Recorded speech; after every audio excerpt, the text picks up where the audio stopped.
with the tip of the cap and a thank you in absentia to John McLaughlin, whose invention we are completely and totally ripping off, but he's dead now, so I doubt he'll mind. We begin our weekly look at the week that was with Issue 1, Evil Announces Itself.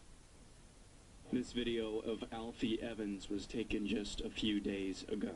The judicial system and doctors at Alder Hey Hospital are still trying to kill him. One of my family members, your eyes still reacting? Yes, they are. I can see them dilating. Looking at the camera.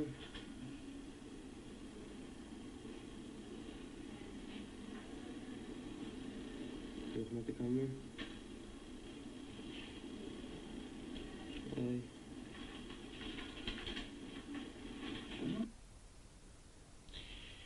Shannon, first question to you. What about the Alfie Evans story this week, or any of its side plots that have emerged, has stood out to you the most? Okay, so this is one of the most heartbreaking stories that I've seen in quite some time, and I think just the footage that you showed there, obviously this little child who people are condemning as brain dead or a vegetable, it is so clear to me, and I think it's so clear to everyone in the world who has paid attention. Do vegetables smile at their daddy like that? Oh, no, that you can see the humanity there, you can see the life there, that precious life, and there are two things that really stood out to me.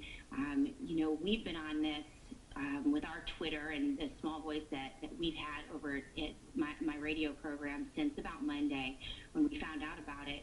But first and foremost, I'm actually heartened by the reaction of regular people across the world, right? Even those seemingly on the left or as part of the mainstream, like people seem to really understand the nature of this story and really the issue at heart, which is who owns the child? You know, who controls the education, the upbringing, and the life of each child? Is it the state or is it the parent? And so I'm heartened that regular people, even folks like Pierce Morgan, who came out and has been tweeting on this.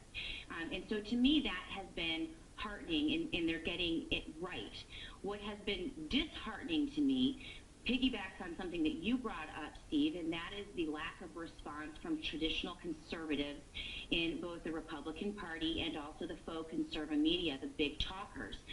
I took your challenge. You said to pay attention, that this would be a litmus test about, I don't want to say who's really a conservative, but the larger agenda of certain people who pose as conservatives and dominate conservative talk and thinking. And I just did a little test.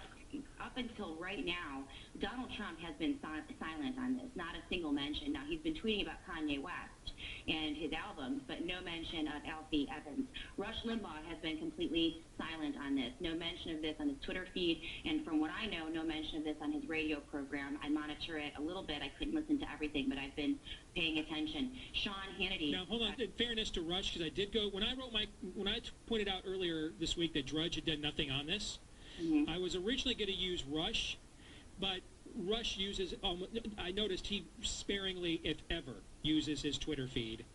And so I didn't have time to monitor his radio program. I'm not doubting you. I just wanted to provide that clarification. That's all. Okay. Yeah. From what I know, and I have people who watch and monitor. I have certain people that I rely upon who are, from what I can tell, there has been no mention made on his program or his Twitter feed. And believe me, I checked his Twitter feed. He tweets a lot. There are a lot of recent tweets on Rush Limbaugh's Twitter feed within the past 24 hours, 48 hours, and 3 days. There's nothing, no mention of the Alfie Evans story. I'm sorry, Sean Hannity too. Absolutely no mention on his Twitter feed or any of his social media sites. And I monitored Sean yesterday, and there was no mention on his radio program as well. So that's a big, big problem. That's a big problem. Now, kudos to Mark Levin, kudos to Laura Ingraham, kudos to Dana Lash and folks like yourself, Daniel Horowitz. There has been coverage there. But we need to really take a moment to wonder, and you posed this question, why we're losing. And why we're losing in the culture, why we're not winning in these battles. And one of the reasons is that our conservative talkers, the biggest voices among us, who can drive a political thought, who can drive a political issue, are punting for non-stories and non-issues. Todd, what about this story stood out to you the most? Well, think that the tactic of the propaganda press to deal with this, the yelling, the screaming, the making fun of, the lying, the manipulating that goes with most stories. And again, I'm not paying very close attention to the press out of England, but right here, as far as please correct me if I'm wrong, what you hear from the progressives here is radio silence. That is their and we just talked about, I think yesterday, Steve, the most common form of bias is when they just decide they're not going to talk about it because they know that they've got the momentum on our side. They've seen this story before, and they think we've got it. This one they still haven't quite managed all the way around in terms of all the talking points, but they know that they think the slow drift of things is just going to go their way, and they're usually right. It's the chilling silence. Progressives aren't getting in anybody's grill for the most part and saying hysterical things to the right. I mean, they know Alfie's not going to trend. They put enough of the game in place that they know it works in their favor, and that is chilling. Aaron, what stood out to you? I think what's standing out still the most is where are the people in Britain? And yes, we posted a video of your comments on Alfie on Facebook Watch, and last I checked, the most popular place where that was being watched was in England, and so it was resonating with people all the way across the pond. But where are the people who just come to the end of themselves and say, enough? These unarmed cops, we're not going to let them stop us. We're going to get this child. We're going to get him out of this hellhole one way or the other. Where are those people? That's what bothers me the most about this. And I would like to say that, well, maybe it's because Britain for so long, the United Kingdom for so long, has just been conditioned to living in a monarchy. So it's the government. It's always been the government's job to do things like this. But it's not about that at all. Because as you pointed out a couple of times, we don't live in a monarchy over here, and we killed Justina, or we let Justina Pelletier die. We let Terry Schiavo die as well.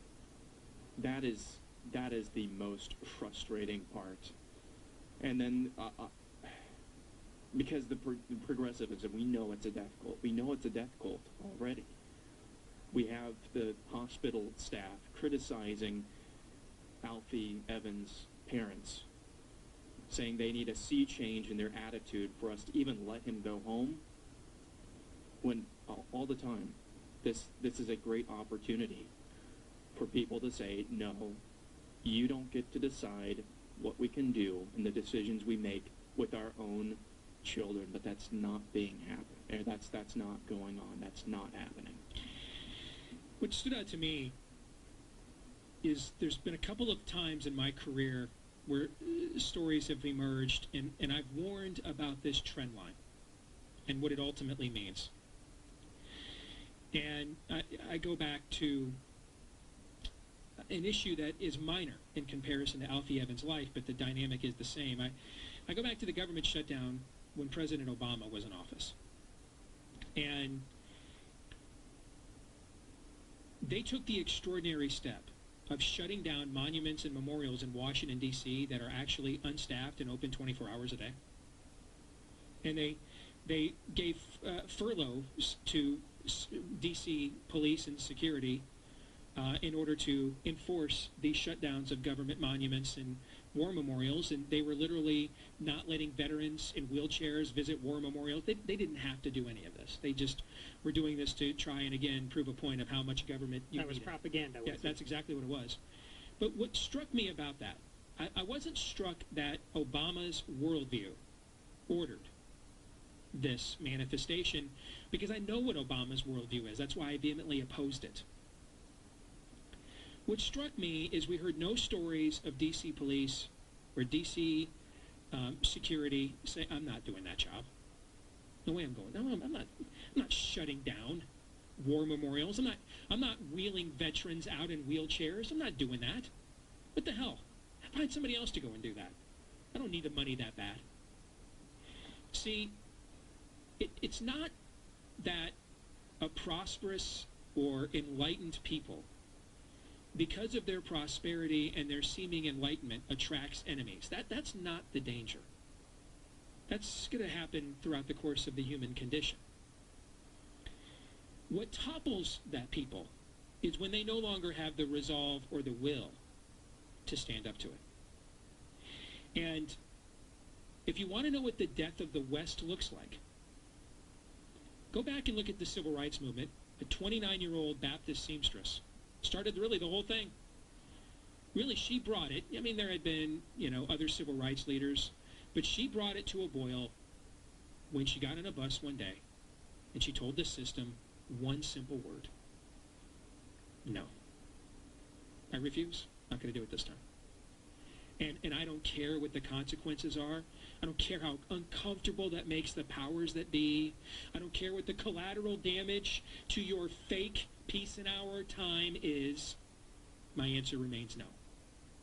The entire Protestant Reformation really wasn't cemented by Martin Luther nailing 95 Theses to a door. It was by him standing up at Wittenberg and saying, no, here I stand, I can do no more. I will not recant. My answer is no, I refuse. The simple civil refusal to go along with that which your conscience knows it cannot abide has been the tip of the spear of every great reform movement in and out of the church in the history of the human species. And the fact that we have not heard one medical professional at that hospital say, I tried to do this for a few days. I can't go in there. I can't look in my monitor anymore and see this baby boy breathing on his own, watching his dad giving him mouth to mouth. I cannot do this anymore. I don't care what the penalty for I will not do this. I'm going in there, and you can arrest me for giving the child oxygen or feeding him. Feel free to do that. I'm running my camera phone. Let the whole world see. And you'll have to throw me out of here kicking and screaming. No, I will not do this. Or even just to stand in front of the door while somebody else goes in there and provides basic medical care, or the family takes him home and says, you'll have to go through me. My answer is no. If you want to know why the West will be lost, this is why. It is not Islamic invasion. The West has faced Islamic invasion since the 7th century. It is we no longer have the resolve to stand up to it. That's really what it is. We won't say no to that which our conscience clearly knows is wrong. We will. One of our viewers sent me a Facebook post of one of the nurses at the hospital. She put it on her wall, and it's right out of Nuremberg, man. I'm just following orders. And we know what's best for the... And I wrote back to our viewer, even if everything this nurse says about Alfie is true, then just let him go. Then just let him go home. Why keep him there? What makes you want to sit there and watch him deteriorate over a course of an entire week? No one's uncomfortable with this. Not one doctor... And it goes back to the Matt Lauer story. Remember I lost my poop over that? So you mean to tell me dude's got a sex dungeon over there at 30 Rock, right? And there was never a security guard, never a janitor that saw a woman coming out of his office crying and just, hell no. No one, not one person got arrested because they lost their temper by going too far with what they clearly saw was wrong. And when you live in a culture where old people get beat up in the street by gangs and folks just grab their phones and film it, this is the dynamic we're talking about. We simply cannot be bothered. It will not be our own decadence. There have been all kinds of decadent cultures. David was very decadent. But in the end, there were times where he would still draw a line. We have enough of God's grace and light in us that we can on some general level do good despite the evil within us. But when we will not, when we can't be bothered to get to that point anymore, that's when it's over. And I think that's why this story has broken me this week. It's why I've been so fixated on it. It's why I cannot let it go. It's because where are the outraged? Where are the women who can be the next Rosa Parks in that hospital? Where are the men? Where is a low-level janitor who already is pissed at the national health system in Britain anyway, screwing over his family, who just goes up there and says, you know what, this ain't happening on my watch. And you can fire me, I'll go work at a convenience store, I don't care. I'm helping the family take that kid out of there. Where is the resolve? That's where you see the death of the West. It will not be the multicultural programs and all the other filth the leftist propagandists want to shove down our throats. It's when we will no longer say no to it, Todd. And I think that's why I'm so worked up about this story and see it as a line that we cannot return once we cross from a point of no return. Because if we will do this to Terry Schiavo, you can't, well, you know, she was brain. You'll come up with all your other excuses. There are no excuses in this one. There's none. You can't say costs. Just send him home. Look, this has gone on days of expensive court costs all the way to the Supreme Court of the United Kingdom now. They want to execute this child in broad daylight, period. And that is extreme. All of the old abortion arguments, safe, legal, and rare. It's not a child. It's an unviable tissue mass. Everybody's fake arguments, everybody's fake objections to what's right and wrong have all been exposed in this story. Everybody whose priority is, I just want to get clicks and I want to ball wash Donald Trump, or I'm willing to put up with Trump because he does some good things. So and conservatism's my number one charge, which is why I'll take time out from crediting Trump to focus on this story and walk and chew gum. Everybody's fakeness, everybody's fake is exposed by this story on the left and the fake right, and there is nowhere to hide. And I am worried that I've said my entire career, without revival we're doomed, and I've said, well, maybe we have a generation. Oh no, this is terminal generation stuff. When no woman will be the Rosa Parks, no man will be a man. And simply stand up, Todd, to this and say, no. That's my concern. One of your primary rules on the show, and rightly so, is to never go crazy with Nazi comparisons. But you're right to bring up Nuremberg. We are dealing with Nazis. I don't know why the fine folks of England are wasting time making dusty old films to remind them of their past glory in 1940, like Dunkirk and The Darkest Hour, because the Nazis made it to your shore and they're running your hospitals right now and they're killing your kids. What is the point of those films? What is the point of a film in a scene like The Darkest Hour? I don't know how historically true it is, but a brilliant scene on the subway when Winston Churchill's talking to the people and he's trying to find his own resolve near the end of the movie, and he's talking to young mothers and blue-collar workers, and he asks them, what would you do if the Nazis made it over here? And a woman says, we'd fight them in the streets with broom handles. Where are those people? Right. Where are they? That's exactly. Nazis are on your shores right now. They look like you, they talk like you, and they want to kill your kids. What are you going to do about it?